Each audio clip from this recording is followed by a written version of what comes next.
ಇದು tar road.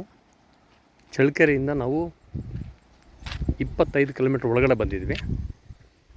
ಇದು ನಮ್ಮ Nayakanahatti road. Nayakanahatti to Challakere, Challakere to Bengaluru. ನಾಯಕನಹಟ್ಟಿಯಿಂದ ನಾವು ಈ ಕಡೆ ನ್ಯಾಷನಲ್ ಹೈವೇನ ಹೋಗ್ಬೋದು, ಈ ಕಡೆ ಸ್ಟೇಟ್ ಹೈವೇನ ಹೋಗ್ಬೋದು. ಅಂದರೆ ಬಳ್ಳಾರಿ ಟು ಬೆಂಗಳೂರು ಹೋಗ್ಬೋದು. ಮತ್ತು ನಾವು ಚಿತ್ರದುರ್ಗ ಟು ಹೊಸಪೇಟೆನ ಹೋಗ್ಬೋದು. ನ್ಯಾಷನಲ್ ಹೈವೇಯಿಂದ ಒಳಗಡೆ ನಾವು ಒಂದು 6 ಕಿಲೋಮೀಟ್ರ್ ಒಳಗಡೆ ಬಂದಿದ್ವಿ. ಸ್ಟೇಟ್ ಹೈವೇಯಿಂದ 14 ಕಿಲೋಮೀಟ್ರ್ ಒಳಗಡೆ ಬಂದಿದ್ವಿ. ಅಂದಮೇಲೆ ಈ ಒಂದು ನಕಾಶೆ ದಾರಿಯಲ್ಲಿ ಒಳ್ಳೆಯ ಒಂದು ಜಮೀನಿದೆ, ತೋರಿಸ್ತೀನಿ ಬನ್ನಿ.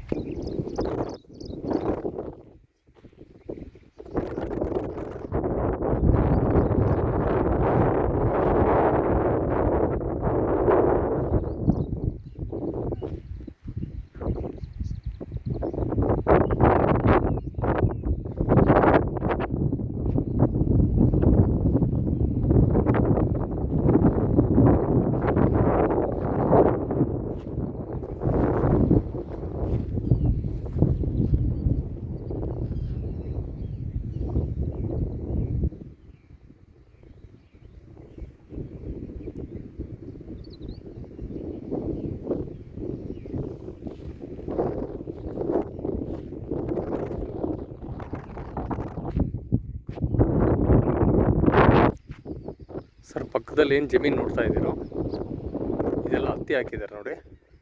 ನಕಾಶೆ ದಾರಿಯಿಂದ ಅರ್ಧ ಕಿಲೋಮೀಟ್ರ್ ಒಳಗಡೆ ಬರಬೇಕು, ಅಂದರೆ 500 ಮೀಟ್ರ್ ಬಂದಮೇಲೆ ಈ ಒಂದು ಜಮೀನು ಬಂದ್ಬಿಟ್ಟು ಟೋಟಲಾಗಿ ನಮಗೆ 4 ಎಕರೆ ಬರುತ್ತೆ. ಅಂದರೆ 3.25 ಎಕರೆ ಟೋಟಲ್ ಜಮೀನು. ಇದು ಜನರಲ್ ಪ್ರಾಪರ್ಟಿ ನೋಡಿ. ಆ ಭಾಗದಿಂದ ಹಿಡಿದು ಕಂಪ್ಲೀಟಾಗಿ ಈ ಥರ ಸರೌಂಡಿಂಗಲ್ಲಿ ಈ ಥರ ಹೋಗ್ತಾ ಈ ಥರ ಡೌನಿಗೆ ಕೆಳಗಡೆ ಬರುತ್ತೆ. ಬಂದಾದಮೇಲೆ ನಮಗೆ ಇದು ಜನರಲ್ ಪ್ರಾಪರ್ಟಿ ಆಗಿರೋದ್ರಿಂದ ಸರ್, ಇದು ಚಳ್ಳಕೆರೆಯಿಂದ ನಮಗೆ ಈ ಪ್ರಾಪರ್ಟಿ ನಮಗೆ 25 ಕಿಲೋಮೀಟ್ರ್ ಆಗುತ್ತೆ. ಅದು ನಾವು ಬೆಂಗಳೂರಿಂದ ಈ ಪ್ರಾಪರ್ಟಿ ಬರೋದಾದರೆ 225 ಕಿಲೋಮೀಟ್ರ್ ಆಗುತ್ತೆ, 225 ಕಿಲೋಮೀಟ್ರು. ಸರ್, ಈ ಜಮೀನು ರೇಟಿನ ವಿಷಯಕ್ಕೆ ಬಂದರೆ ಸರ್, ಇದು ಬಂದುಬಿಟ್ಟು ನಿಮಗೆ ಸರ್ 9 ಲಕ್ಷ ರೂಪಾಯಿ ಹೇಳ್ತೀವಿ. 9 ಲಕ್ಷದಲ್ಲಿ ನಾವು ಸ್ವಲ್ಪ ನೆಗೋಷಿಯಬಲ್ ಮಾಡಿಕೊಡ್ತೀವಿ. ಇದು ನಿಮಗೆ 3.25 ಎಕರೆ ಜಮೀನು, ಜನರಲ್ ಪ್ರಾಪರ್ಟಿ. ಇದು ಯಾರಾದರೂ ಒಂದು ಒಳ್ಳೆ ಪಾಣಿ ಲೆಕ್ಕಕ್ಕೆ ಗಿಡ ಮರ ಬೆಳೆಸ್ಕೊಂಡು ಇಲ್ಲಿ ವಾಟರ್ ಸೋರ್ಸ್ ವಿಷಯಕ್ಕೆ ಬಂದರೆ ಒಳ್ಳೆ ಕೆರೆ ಕಟ್ಟೆಗಳಿದ್ದಾವೆ. ಎನಿ ಟೈಮ್ ವಾಟರ್ ಸೋರ್ಸ್ ತುಂಬ ಚೆನ್ನಾಗಿದೆ. ಸುತ್ತಮುತ್ತಲೆಲ್ಲ ಎಲ್ಲ ನೀರಾವರಿ ಮಾಡ್ಕೊಂಡವ್ರೆ ರೈತರು. ಭಾಳ ಅನುಕೂಲವಾದಂಥ ಭೂಮಿ ಇದು.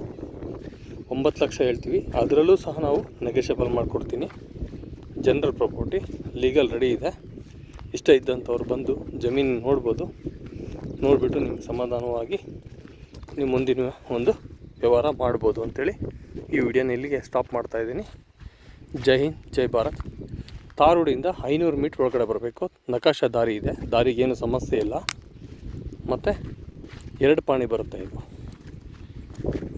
Okay, thank you sir. ಎಲ್ಲರಿಗೂ ಒಳ್ಳೆಯದಾಗಲಿ.